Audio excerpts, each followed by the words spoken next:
এই রেসিপিটি তৈরি করলে কথা দিচ্ছি বারবার বানানোর কিন্তু অনুরোধ আসবে। শীত তো পড়েই গেছে, আর বাজারে ধনেপাতাও প্রচুর পাওয়া যাচ্ছে। তাহলে ধনেপাতা পাওয়া নিয়ে কিন্তু কোনো টেনশন নেই। আর এই রেসিপিটি কিন্তু ভীষণ সহজ আর টেস্টি। আপনারা কিন্তু 30 মিনিটের মধ্যেই বানিয়ে নিতে পারবেন এই রেসিপিটি। তাহলে আর দেরি কেন, একদিন করেই ফেলুন না ধনিয়া চিকেন, মানে কোরিয়েন্ডার চিকেন। খুব সামান্য উপকরণেই রুটি, নান, পরোটা বা ভাতের সাথেও দিব্যি জমে যাবে এই ধনিয়া চিকেনের রেসিপিটা।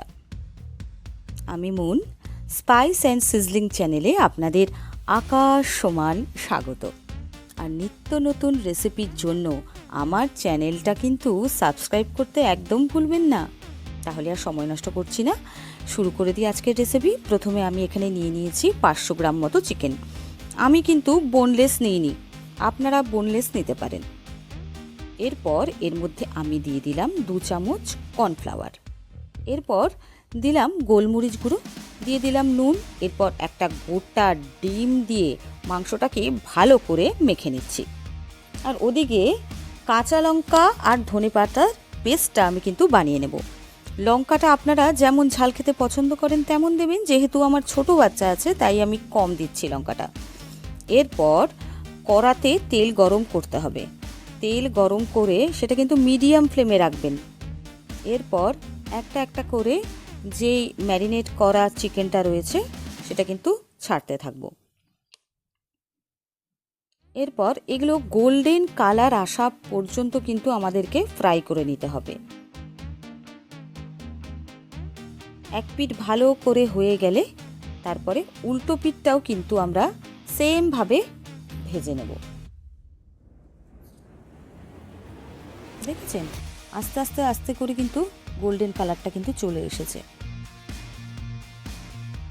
ঠিক এই রকম ক্রিস্পি করে ভাজতে হবে, খুব ক্রিস্পি হবে না, মোটামুটি এরকম ক্রিস্পি করে ভাজতে হবে। এরপর যেহেতু তেলটা বেশি আর গ্রেভিতে তো এত তেল লাগবে না, তাই পরিমাণ মতো তুলে নিচ্ছি। এবার এই তেলেই এবার একটু বেশি পরিমাণে রসুন কুচি দিয়ে দিলাম। আমি এখানে 2 বড় রসুনের কোয়া নিয়ে নিয়েছি, সেগুলো কিন্তু সোনালি করে ভেজে নিতে হবে। এরপর আমি এখানে দিয়ে দিলাম ফ্যাটানো 50 গ্রামের মতো টক দই। যখন দইটা দেবেন না, গ্যাসের ফ্লেমটা বন্ধ করে নেবেন, তাহলে কিন্তু দইটা ফাটবে না। এরপর দিয়ে দিলাম ফ্রেশ ক্রিম। আপনারা বাড়িতে থাকা দুধের সরও দিতে পারেন, তবে ফ্রেশ ক্রিমটার টেক্সচারটা একটু আলাদা হয়। এরপর আমি দিয়ে দিলাম একটু ভাজা মশলা। এরপর একটু নেড়ে চেড়ে নুন দিলাম। মনে রাখবেন চিকেন ভাজায় কিন্তু নুন দেওয়া হয়েছিল, তাই পরিমাণ মতো নুনটা দেবেন। আচ্ছা, এর মধ্যে কিন্তু একটু গোলমরিচ গুঁড়োও দেবেন। এরপর যখন ভালো করে এটা হয়ে গেল, তখন এর মধ্যে আমরা কিন্তু দিয়ে দেব আস্তে আস্তে করে একটা একটা করে ফ্রাইড চিকেনগুলো যেগুলো ভেজে রেখেছিলাম সেগুলো কিন্তু এখন দিয়ে দিতে হবে। এই দেখুন, আমি কিন্তু দিয়ে দিলাম। আমি কিছু প্রথমে ভেজেছিলাম, তারপরে আবার সেকেন্ড ফেজে কিছু ভেজেছিলাম।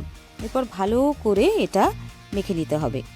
এই রান্নায় কিন্তু জল লাগে না বললেই চলে, তবে মানে আমি যখন এখন ধনেপাতা আর লঙ্কার যে পেস্টটা দিলাম, এই পেস্টটা দেওয়ার পরে এই মিক্সিটা ধুয়ে আমি একটু জল দিয়েছিলাম।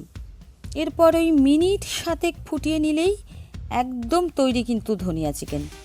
ঢাকতেও হবে না, কিচ্ছু করতে হবে না, কারণ অলরেডি যখন ফ্রাইডের সময় আমাদের এটা হাফ কুক হয়ে গেছিলো। আর এখন যখন এটা 7 মিনিটের মতো ফুটবে, তখন কিন্তু পুরোটাই সেদ্ধ হয়ে যাবে ভেতর থেকে।